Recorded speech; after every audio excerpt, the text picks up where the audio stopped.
Good afternoon, everybody. Happy Sunday. This is P. Francis McNichol, otherwise known as Phil to my friends, and I am delighted to do a video today about a cheaper gun I found that's kind of archaic. I want to say there was approximately around 230,000 of them made in their heyday. And they were similar to an old gun I used to have that was black in color. It had normal wood grips.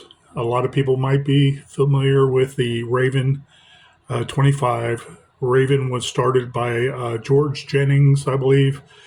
Some guns and spin-offs of Mr. Jennings' design. It's called the Jennings. There was Jennings pistols that were pretty much as simple and copied from the Raven's design. Okay. It was later called the MP25. I used to have a couple of them. I had one as late as 2015. I liquidated some of my guns, or most of my guns, and I look forward to replenishing that and getting those kind of old archaic guns that have some history to it. Do I want to be in a gun battle with them? No. Is it too technically sound to carry around? Most likely not. Does it have a high round capacity? No, not at all. It's 6+1.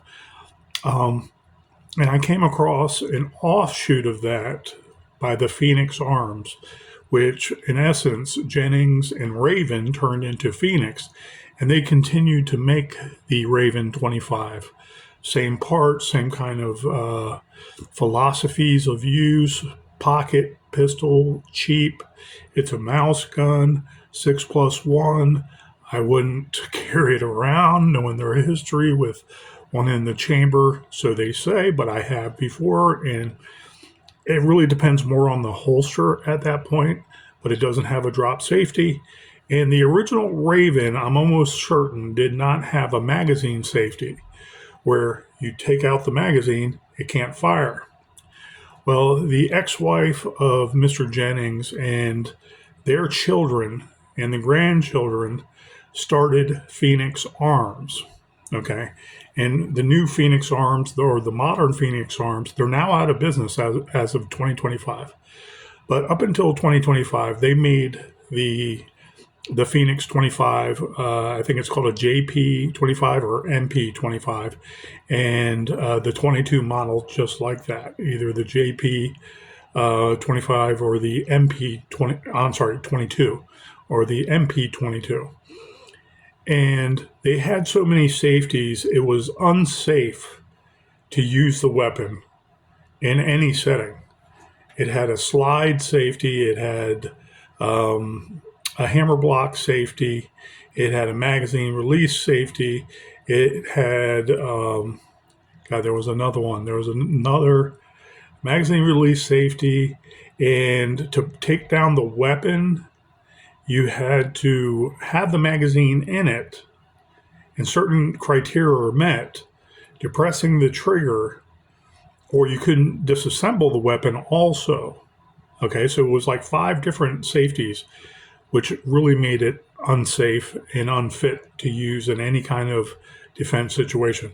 At least the Ring of Fire guns gave you a peace of mind, and it might be one of those drawer guns you go to, you pull it out, and you just use it close combat shooting to defend yourself. That is what I'm getting at, and the history behind it, and there's lawsuits also saying the gun discharged or saying that they were targeting minorities, when in all actuality they were selling it to poor people that didn't have guns, and the children got a hold of it, and then they played with it like it's a toy and accidentally discharged the gun and either harmed them or killed someone in their family. And it's a tragedy. However, the liberals seized on that in California, and the majority of Saturday night specials, they call it, or Ring of Fire guns, moved out of California except for Phoenix. And they put so many safeties on the gun to stay in Phoenix, to stay in Ontario, California. And it leads one to wonder, why do they even stay in business if they're not going to make a product better with a normal safety, normal common sense safety? I want to say thinking it out before us, but making it user friendly with those safeties. But I mean reasonable safeties where you can deploy that weapon and you know how to use it or you don't. Okay, so you don't discharge it and accidentally kill somebody. They couldn't think that far ahead. Perhaps like a Glock service pistol has a drop safety. You can drop it from 25 feet. With a round in a chamber, it's not going to discharge. Okay, there's not a magazine safety because you don't need one. It has a paddle safety on the trigger, and if you're going to use it, you know you're going to use it and discharge the weapon. You don't have to fumble around your fingers doing other things it's not meant to do and accidentally discharge that weapon. Okay, philosophies of use and safety of use is involved here. But evidently, Phoenix didn't want to improve anything, move their industry to, let's say, a place like Idaho. Less taxes. They wouldn't have been sued out of the yin yang. Okay. But there's basically, I want to say, six main companies of the Ring of Fire guns. And I don't know all of them. And I have loved studying guns. But that's basically what Phoenix Arms is. It's the same family. It's George Jennings, I want to say, thought baby that he gave birth to. And it's a very interesting concept because it's a very cheap gun with cheap parts that, for all intents and purposes, if used properly and you have your faith in your weapon, works. Okay. There's troubles with the magazines we've seen. There's trouble with the recoil springs and the springs by the inside the, I don't know what you want to call it, but where the firing pin is, that whole channel there, so on and so forth. And we know this from history because it was made to be cheap and it was made to give people affordable protection that was somewhat reasonable to them obeying the law. They don't want people to come up and accost them or rob them at gunpoint or beat them up or pull out a knife or a machete or sword or something like that, or carjack them, and they have a peace of mind carrying a pocket pistol. So they used to, I was researching the prices in the 90s. A lot of them were $80 to $100. This weapon I bought today, okay, we're going to review, is basically the Phoenix Arms model Raven caliber 25 auto, made in USA, out of Ontario, California. So it's near identical to the original Ravens. And I love that little 25 I had.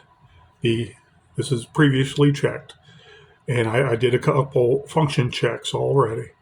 The serial number is here. You really have to focus on it with readers or, or glasses to see the serial number. And I looked on the lower part of the receiver and didn't find any more except on the back heel. Okay, European magazine release, just like that. Okay, so right here, the firing pin is right there. You can barely see it filling the hole. I can see it with the naked eye, so to speak. And so with the safety off, this should not fire. It doesn't. You have play in the trigger, which is common with all these old guns. But this is a beautiful piece of history for $129. And so I didn't want to break the bank. I'm in between jobs. I got good things happening with my life that is fruitful. And I want to say a lot of chapters are closing that are positive for my future. And it was just something I could afford because of the nostalgia and the history. And let's polish this thing off. This cheap $50 gun I got for $129. Beautiful.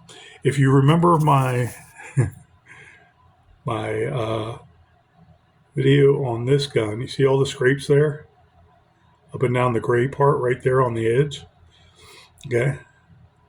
This was better treated throughout its lifetime. The shininess, the chrome, it's zinc alloy. We all know this.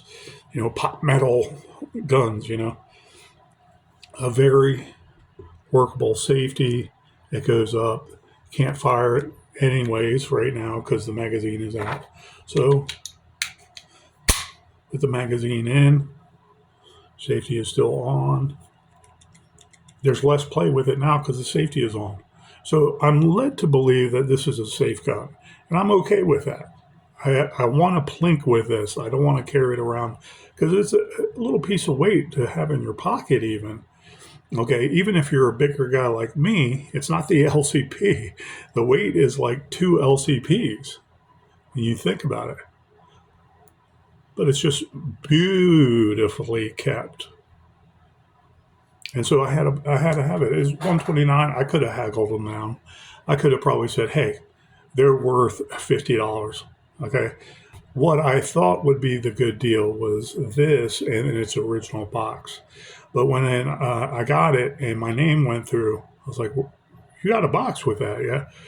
And the guy said, no, I can check for you. And it couldn't find a box. So I was like, okay, I wanted some of the originality to stick forever, okay? Because $129 gun is expensive at a pawn shop in suburbia, okay? And Joe Suburbs selling it for as much money as they can. I could have haggled them down. I didn't want to. It's Sunday. It's $129. I am okay with confrontation. Trust me. Okay. But I was like, 129. Okay, great. You didn't try to sell it for 199. Then I wouldn't have bought it. Outright, I wouldn't have bought it. But I could have talked them down to about $80. Think about it. It's an older gun. Don't know if it works or not because of its history. Its historical significance at failing. It might not last long now because now it's basically over 35 years old. Okay, or about 35 years old, around that. There was 230 plus. I looked at one page researching this gun online through DuckDuckGo, and there was a chart of their sales during the 1990s, and adding them up roughly about 250,000 of these Phoenix Ravens were sold. Okay. And they're the design off of the original Raven. I want an original Raven to not only complete my collection, but I also want the Ivermectin 25 with the figure 8 back plate that holds together the weapon with the red dot it had on it for the safety, and the box that had velvet interior that was molded out for the gun to go in. So you can leave the box open. The box itself had a little trim around it, golden trim. It had a nice mesh cloth on the outside, so it was really soft. You open it up and you can use it like a display. You can put that somewhere in like I want to say a gun safe that has glass, and you can look at your guns. I love that gun. That was my favorite gun ever that I collected. Give me a million Glocks. I love it. I'm protected. I know what I'm doing. As an ex-police officer, I get it. The threats out there are real, and that's what I train for. However, as a collector, that little Iver Johnson 25 in that nice display case it comes in is what I want with a Raven 25 to finish my, there's one more other, a Bursa with the wooden grips from the 1990s. And this I just wanted to get because it's a beautiful gun. It reminds me of the chrome and everything and the black grips. Highly, I want to say similar to the Davis Industries 380s. But this is a 25. And I'm going to try to disassemble it with just a pen. going by memory, I saw some videos breaking it down. I didn't really pay attention to it because I was trying to listen to the historical significance of the Phoenix Arms. The newer Phoenix Arms has uh, a hammer bar safety, it has a slide safety, it has magazine release safety, and please forgive me, I forgot what the other force safety is to break down the weapon. You have to have everything together, and I don't think the magazine anymore in at that point, but you have to have a couple things happen to make sure you can break down the weapon. Okay, so it's on safe. I'm going to move that down. This has been previous checked before. Springs were fairly good, fairly positive. Whoever had this gun, I salute them because this gun is well maintained and it's almost brand new, mint condition. So I'm going to safe direction. Whoops. Magazine safety. It's my understanding the original Raven did not have a magazine safety. Okay. All right. Positive function check. Okay, that's a firing pin going forward. Okay, so now I'm going to remove the magazine. I'm going to push in this detent. You'll see that there's a hook down, so it hooks into the frame here. But when you push it forward, you can easily, wow, that was the easiest I've ever disassembled one of these guns. Okay. There's a recoil spring in there. It's not captured. There's not a recoil spring tube with it. Nothing to worry about. It's clean too. There's some, I want to say grease, not necessarily oil. Okay, so you remove this off. Remember how it goes in like that, okay? Because that hook hooks into the frame and it makes sure that everything stays together inside there. Then this thinner spring, and it's basically the firing pin spring. Okay. I'm keeping it in order. Okay. And I'm taking out the firing pin the way I got it. I'm going to put it in the same exact way. Okay, so I'm putting them in a line of order from front to rear right there. It's dry. And some of the side of the frame, it feels like grease, like that gun grease when you're storing it away in a factory or a warehouse for a while. You have it in bulk. You want to preserve the metal. Cosmoline, I think it's called. Still relatively clean. There's some grease, but hardly any dirt. I smell the cosmoline, and I smell somewhat of the soot from the powder of the round fire, but it's not strong. So whoever fired this probably shot it a couple times and put it on ice for a long time. Great condition. You can tell also by the ruts in there, and there's a little wear and tear of the frame gouging into those runnels right here, up and down. And so you would clean this off, put a touch of oil on the runnels so it goes back and forth nice and smooth. I'm not going to because it has a slight grease feel, and that's protection enough because I'm not going to shoot this anytime soon. I would like to. One thing I wanted to speak of, okay, this spring is the bigger of the two springs, okay? Because at this point, you'll see the sear here. Look how nice and triangular that is, okay? That's how you want it because you don't want that worn down at all. Some people have worn it down playing around with it, seeing if it can shoot multiple times once you rock around in it. I wouldn't recommend that. And if you do, please be a certified gunsmith to know what you're doing. Um, I really don't care to make this a fully automatic pistol with 6 rounds. Okay. But I caution, when you take off the grips, you can get to the safety here. It's just basically a plate with a little dick mark or a little tick mark sticking out that goes up and down. It basically, the bigger part of the circle blocks the sear, that means the safety is on. This is spring loaded. It can't go up and down.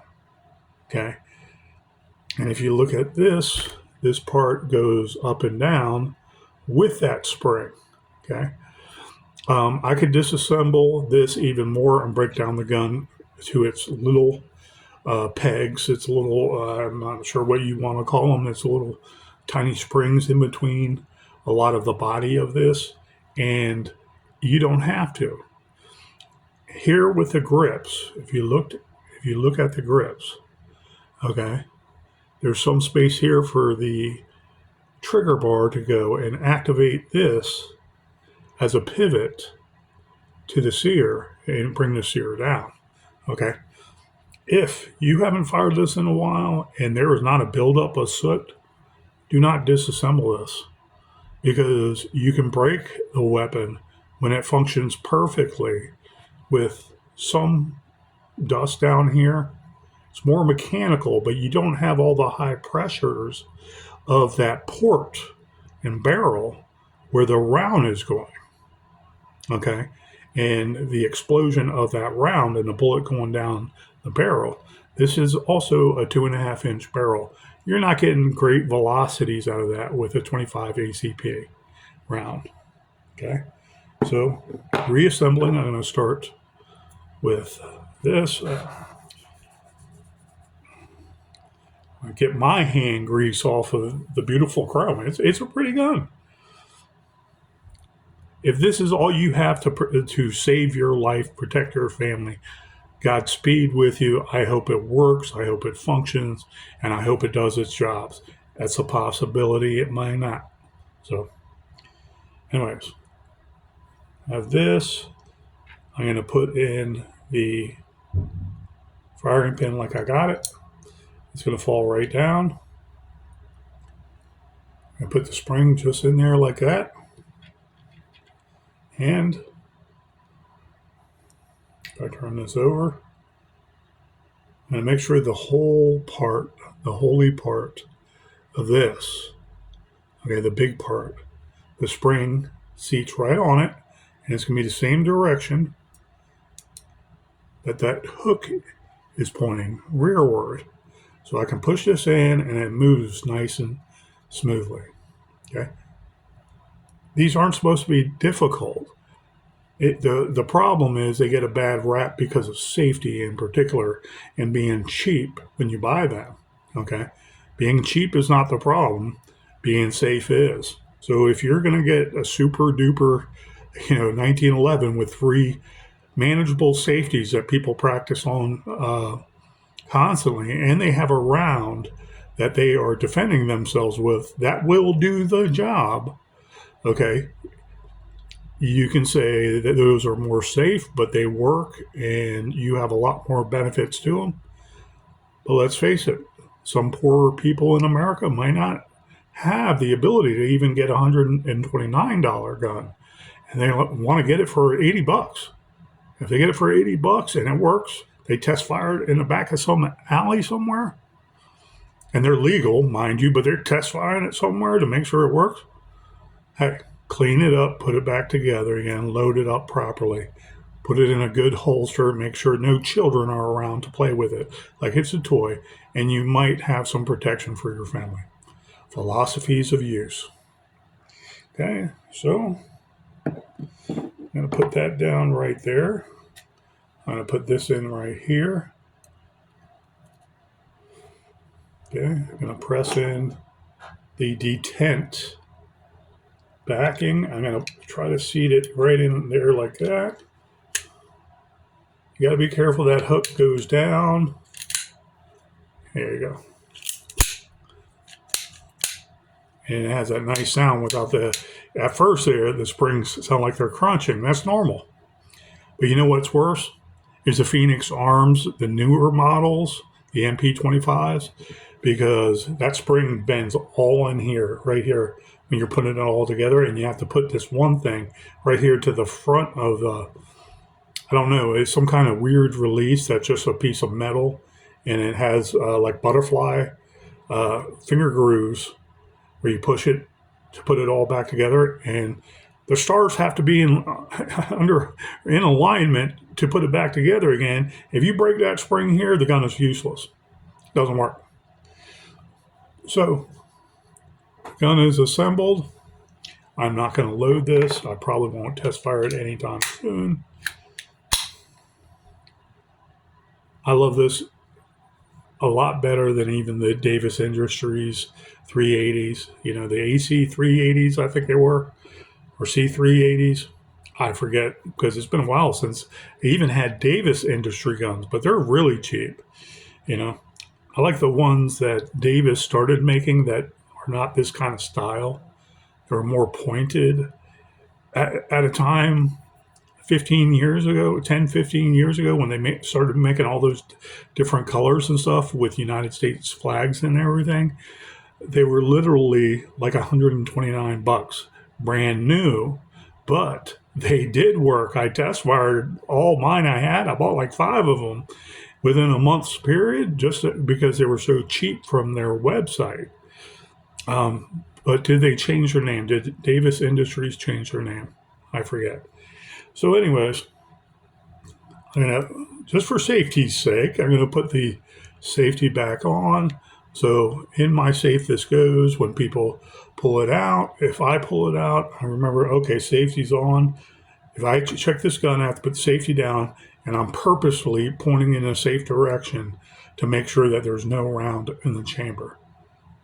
Keep it on safe regardless. It might save your life. It might save your children's life. It might save somebody's life coming in, and a friend of yours, and just thinks, hey, that's cool, man. Let me, you know. But this is not loaded, nor would I leave it loaded, because I'm not going to use it for self-defense right here and now. The model Raven, caliber 25 auto, made in the USA. Phoenix Arms, Ontario, California. Piece of history. Oh, I was thinking about something. $129 today out the store. If I would have had a box, I would have felt more comfortable saying this. But because of the quality of this being mint condition, there's nothing saying that in the future, if there's some issue with manufacturing in the United States, that the historical significance of this gun too, on top of the Jennings 25, the Raven 25, the Raven, MP 25, that this might not go up in value thousands of dollars. Is it an all likelihood scenario? No, but there's a possibility. This is mint condition, okay, very nice, almost brand new condition. $129. If this gun was $100 in the 1980s or the early 1990s, and it's only now $129, it could still go up for some reason or another. If there was no more Phoenix remnants of the Phoenix MP25s that they started making, the new age one with all the safeties, there's nothing saying that this wouldn't go up in the value for some reason, because, hey, you can't get parts for it. There's now a company, Hatterson, Hattison, I think it is, Hatteson. They have all the parts to all the Phoenix Arms and Jennings stuff now. You can order from there, but Phoenix Arms itself is out of business as of 2025. So there's still gun deals out there. These are the gems I like that I know work.